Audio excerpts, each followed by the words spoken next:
Welcome back, fellow alumni and alumnae. Today's day two of our all virtual fifth annual Grand Alumni Homecoming or AGA 5. We'll have another first today. Once again, I'm Sheila Marie Punsalan Sanchez together with my co host, Anthony Brian Padilla of Batch 2002. We are your celebrants for the 20th anniversary year. Thank you so much for that wonderful introduction, Sheila. What you said about another first is precisely true. We all know by now that traditionally every year in February, we set a full day as giving back project to our alma mater. We aptly call this day the Power of Two. But in the past for AGAs, this day was limited to a career talk for our current CCS grades 10 and 12 only. This year, we are extending that giving back project to the current CCS elementary students as well. That is amazing, Brian. I'm so excited for this first annual book Read and Reflect that will now be part of our annual tradition of giving back to our alma mater.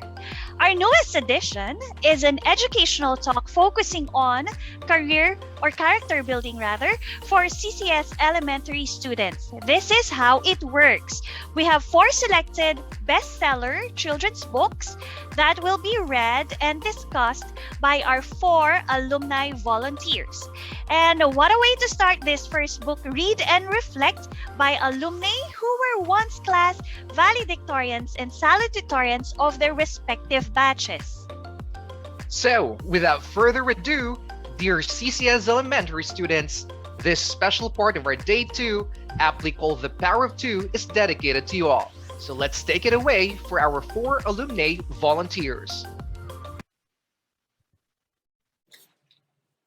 Hello everyone! I'm here to read and share my reflections on the story in this book, which was written for a much younger audience, but which has a message that the young and the not so young needs to hear and take to heart. The title of the book is Remember to Dream a Better, adeptly written by Cynthia Erivo and beautifully illustrated by Charnel Pinckney Barlow. So let's read.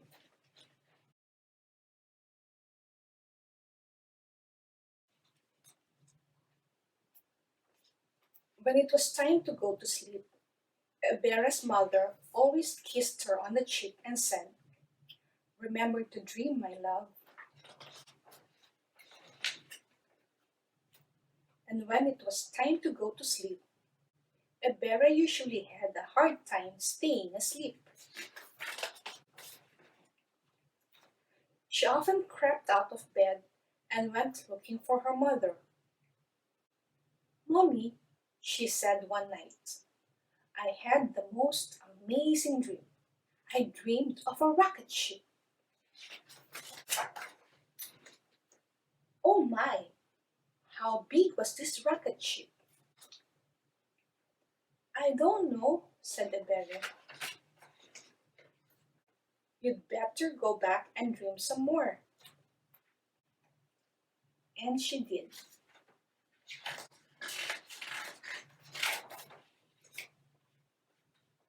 "Mommy, the rocket ship is as big as 2 houses," a bear exclaimed. "That's wonderful. And what color is the rocket ship?" "I don't know," said the bear. "Go back and dream, my love."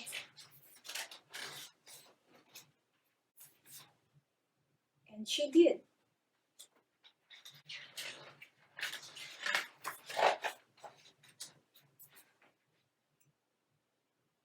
"Mommy, the rocket ship, it's as big as 2 houses and as red as a fire engine." "That sounds wonderful. Does the rocket ship have a name?" "I don't know," said the bear. "Go back and dream some more, my love." And dream it in the biggest letters ever. And she did.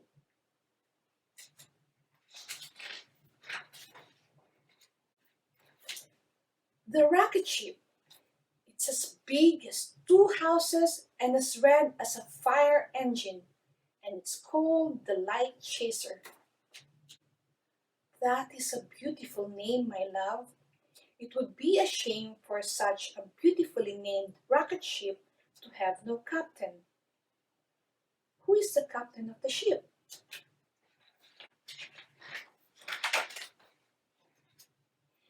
I don't know, Mommy. I'd better go dream some more. Great idea.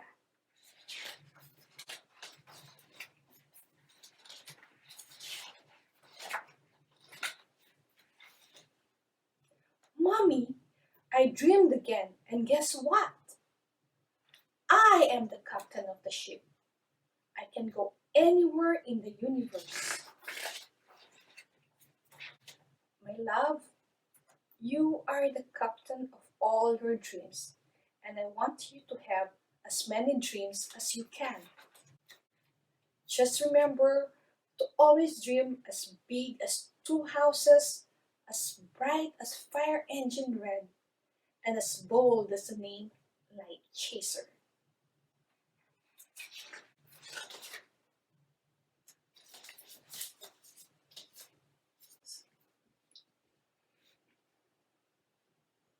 In the author's note that you will find at the end of the book, the author explained that this book was written for you, you whose imagination deserves to fly and soar, and you who should be taught to dream dreams bigger than you can contain. In other words, there's no limit to how big your dreams can be. Sometimes, it's just you who set limitations on yourself. Sasabihin mo, ang hirap naman yata niyan, or hindi ko yata kaya yan. And at other times, it's other people who set limitations for you. Sasabihin ka, ang imposible naman ng pangarap mo. Kaya naman, kulang ang talino mo para maabot yan or makaya yan. Minsan, huwag kang sumali sa contest na yan, di ka naman mananalo. Do not believe people when they tell you to simply dream small because that's what's attainable. Yan lang ang kaya. Do not listen to others when they tell you that you do not have what it takes to accomplish your seemingly impossible goals. Because you do. You have everything you need in you because you are enough. I remember this conversation I had with my parents when I was in grade school. They asked what I wanted to be when I grew up. And when they noticed the hesitation and lack of conviction in me, they encouraged me with this quote from a book by Napoleon Hill. Whatever your mind can conceive and believe, it can achieve. Mas masarap siguro pakinggan kung sa sarili natin wika. Ano man ang kayaning likain at paniniwalaan ng ating isipan, kakayanin din nitong isakatuparan. So dream the biggest dreams. Just imagine how boring and dreary our world would be right now had there been no big dreamers all throughout history. These visionaries who persisted and made possible the present day airplanes, televisions, telephones, computers, space exploration, and the list goes on. And I invite you to imagine a better world in the future with all the great discoveries, innovations, and ingenious leadership that will come from the next generation of big dreamers, you. I'm really curious right now what your big dreams are. Can you say them out loud? I think this is all the time we have right now. Thank you for sharing your time with me, and I hope that this has been an interesting experience. Let me leave you with a fervent reminder: dream dreams bigger than you can contain, and like a berry, be the captain of your own light chaser.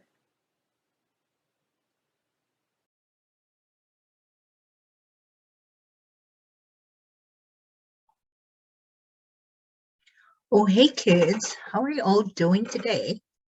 My name is Vivian. Are you all excited to hear another great story? Yeah, good, because I just have the perfect story for you. It's called What Will Build by Oliver Jeffers. It is a story about a father and daughter planning on their future life together. And after the reading, we will try to answer the following questions. What does future mean? What is a plan? And why is it important for building your future? What do we imagine the future to look like? And what could we possibly plan to do at every turn? But for now, sit tight, relax, and let us read the story together. Okay? What Will Build? Plans for Our Together Future by Oliver Jeffers.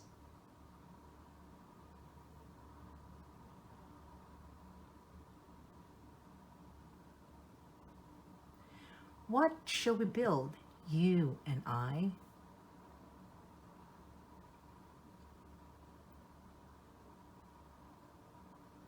Let's gather all our tools for a start.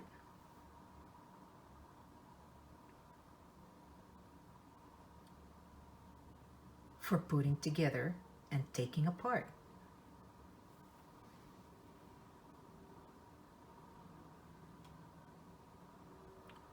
Let's build a door when there was none.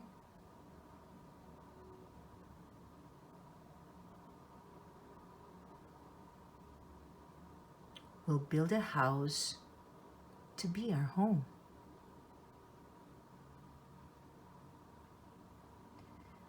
I'll build your future and you'll build mine. We'll build a watch to keep our time. We'll build some love to set aside and build a hole where we can hide.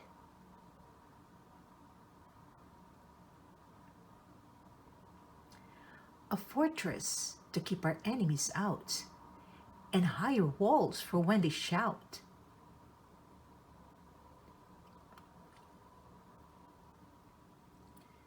But you don't always lose and you don't always win. So we'll build the gate to let them in.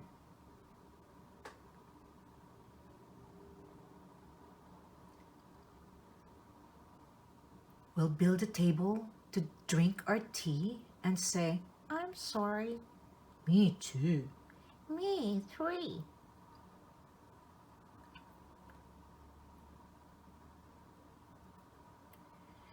We'll build a tower to watch the sky and other worlds that passes by.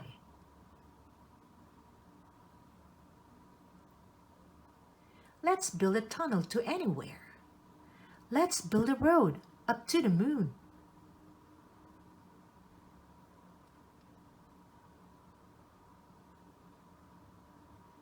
Let's build a comfy place to rest, for we'll be tired soon. Let's build a boat that can't be broken, that will not sink or be cracked open.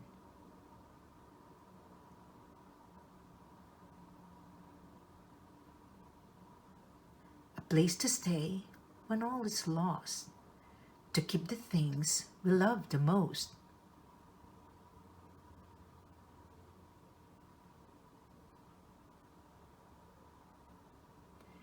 We'll put these favorite things beside the earlier love we set aside.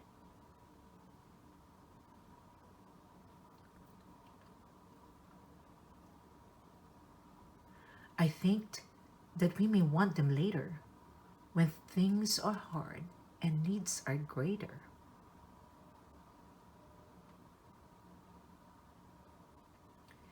But first things first, Let's build a fire, for we've planned a lot and now we're tired.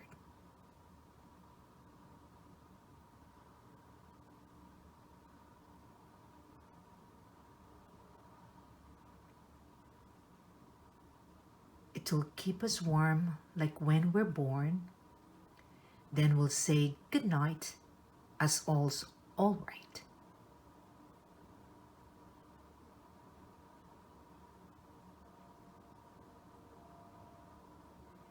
These are the things we'll build, you and I.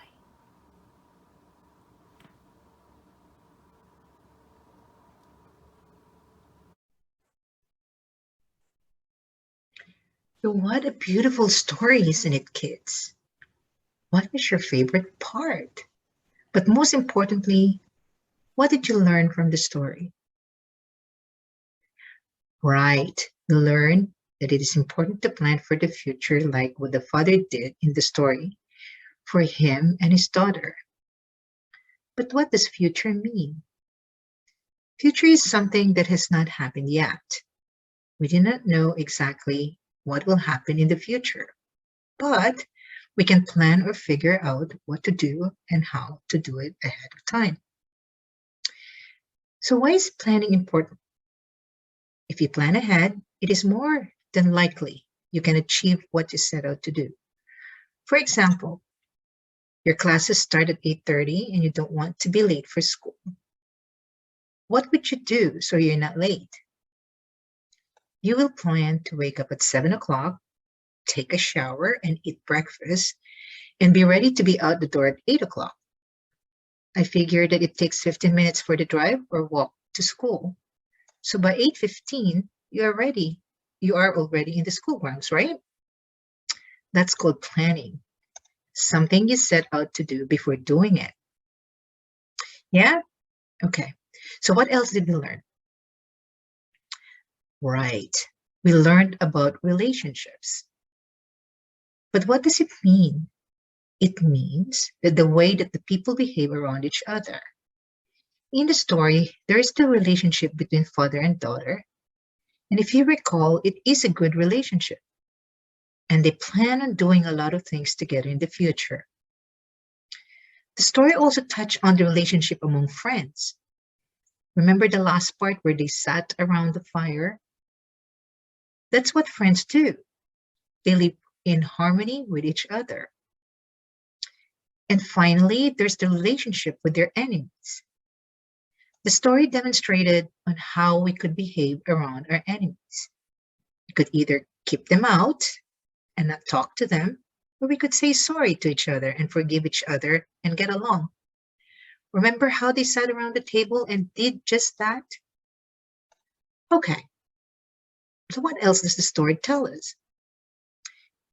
Did I hear challenges? Yes. Life will always be how we envision. It will not always be how we envisioned it. There will be bumps in the road. A very good example is this pandemic. COVID-19 hit us, and there were many restrictions placed on us. We can't go to school or to church. We always had to wear masks. So what did we do? We adapted. We attended school online. We protected ourselves. And the story touched on planning for the unexpected. Remember that part? Okay. Is there anything else you learned? Yes, opportunities. In life, you will be presented with endless opportunities and endless possibilities. What's an opportunity? It's the possibility of doing something, a lot of things. In the story, do you remember the part which talked about the father and daughter building a tower to watch the sky, building a tunnel to anywhere, building a road up to the moon, and building a boat that can't be broken? Yes, there's so many opportunities in your future that are there for you to take. Kids, listen. You can be whoever you want to be. Do you want to be a doctor, a teacher, a nurse, a scientist? So, what plans will you make to be what you want to be? I'm sure this will come to you as you grow older. You will identify the right tools that you will need to build a great future. But right now, the best tool that you've got is school or education. Learn as much as you can while in school. What subject should you really be good at if you want to be a doctor or a teacher? Do you think science, math, English? Okay. So I hope you enjoyed the book as much as I did and that you learned a lot from it because I did. I really encourage you to develop the love for reading and always keep books in your toolbox as you plan and build your future.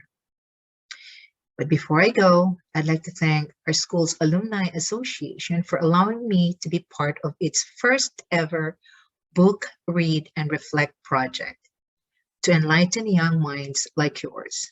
Bye for now.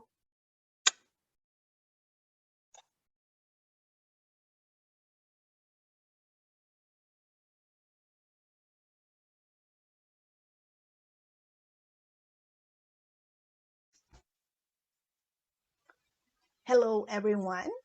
I wish and hope that you are all doing well. By the way, I'm Lelaine Pacho de los Reyes, a graduate of Batch 1981 and currently residing in Alberta, Canada. Today, I am privileged to share with you the short story of the caterpillar and the butterfly, which will not only be loved by our young students from our very own Concepcion Catholic School, but at the same time learn life lessons from it.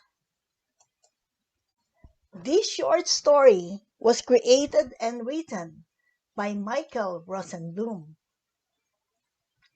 The Caterpillar and the Butterfly. In a garden lived a little caterpillar, afraid of so many things. The other creatures named it Fear. One day, Fear saw the most magical butterfly and watched it from behind the grass. The butterfly landed nearby on a flower.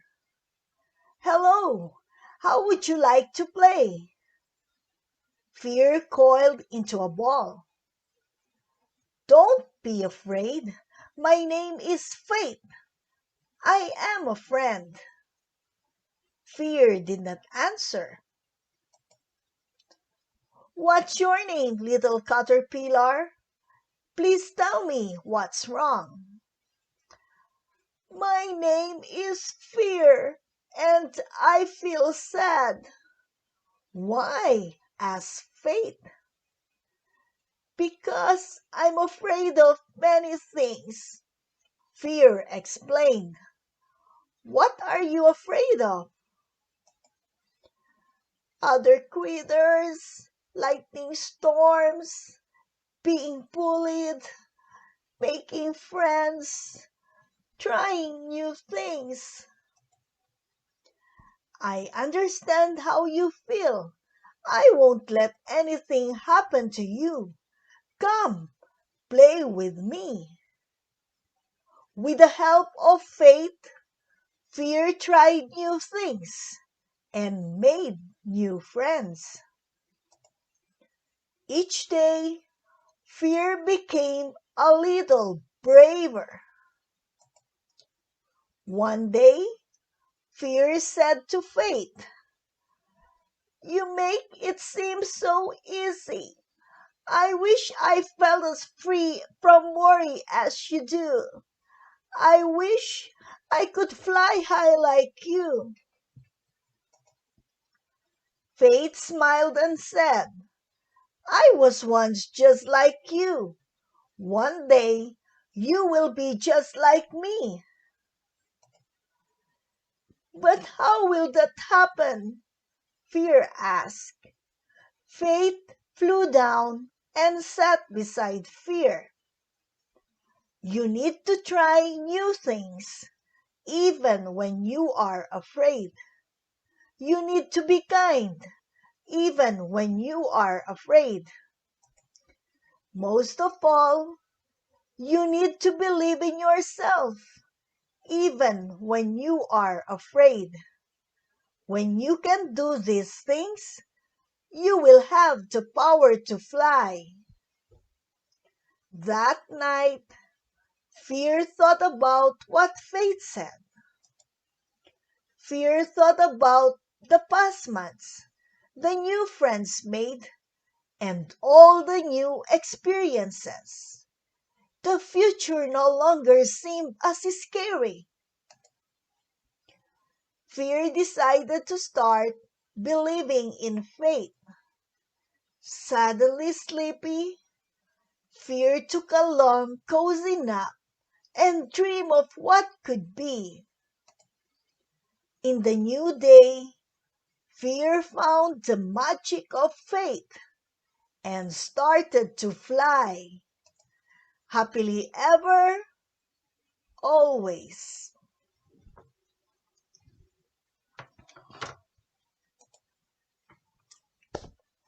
So, how did you like our short story?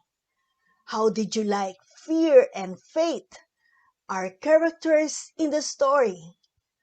Were you able to relate to Fear, our main character? Did you ever experience fear in yourselves? The feeling of losing your self-confidence, or the feeling of giving up to do something good in your life. This short story of the caterpillar and the butterfly reminds me of my life as a student in my younger days.